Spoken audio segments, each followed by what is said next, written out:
Good morning, class. In this lecture, we are going to talk about the most important topic of physics, that is total internal reflections, critical angles, and what are the consequences of total internal reflection, that is called TIR in short, in our daily life. So without wasting time, let's start. So first of all, as we know, what we have to know is when light is traveling one medium to another medium, it bends, right, due to refraction of light.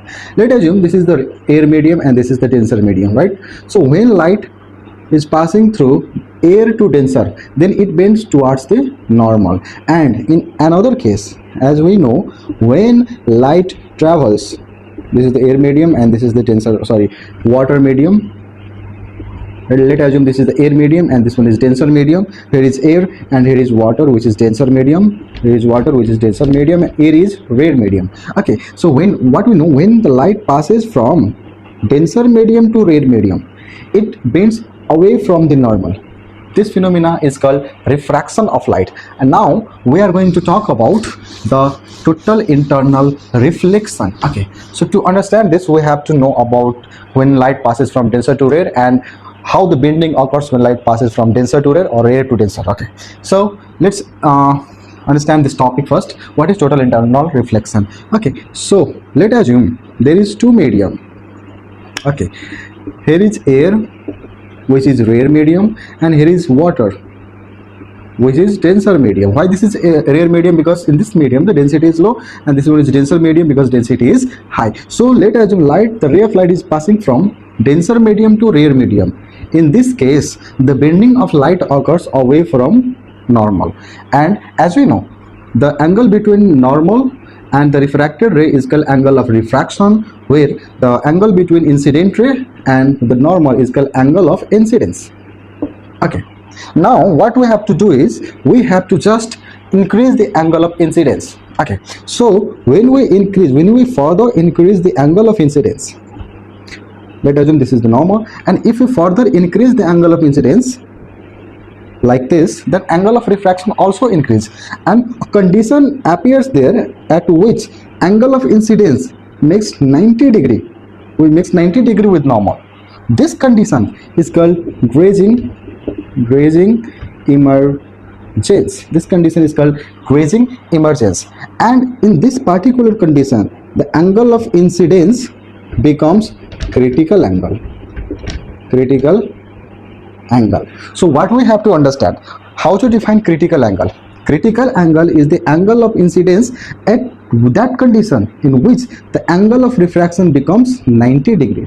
It aligns on the surface. Okay, so this angle of incidence is called critical angle. Okay, now what we have to do is we will further increase the angle of incidence. Then what happened at that condition? So let's assume now what we have to do is I just erase this diagram, and what we will do, we will further increase the angle of incidence.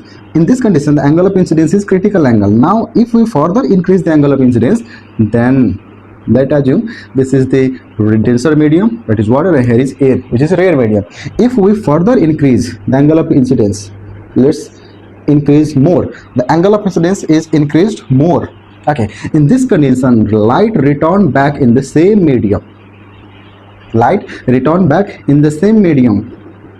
This phenomena is known as total internal reflection. Okay, so what are the conditions for total internal reflection? What are the conditions for total internal reflection? So there are two major conditions. First is light should travels denser to rare. Light must travel denser to rare. And second is angle of incidence. Angle of incidence should be greater than critical angle.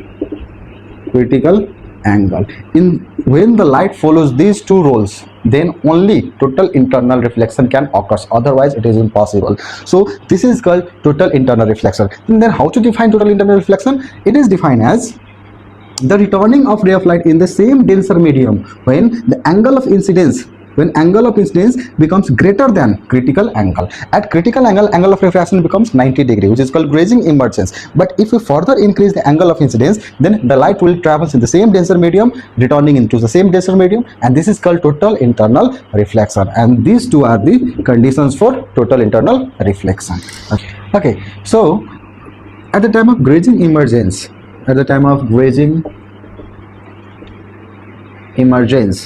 okay, so in which condition grazing emergence occurs? When light is traveling from denser to rarer and angle of refraction becomes 90 degree, hence refractor to align with the surface. Okay, in this condition the angle of incidence is called critical angle. Okay, so what we know about refractive index? Refractive index of water with respect to air is sin I by sin R.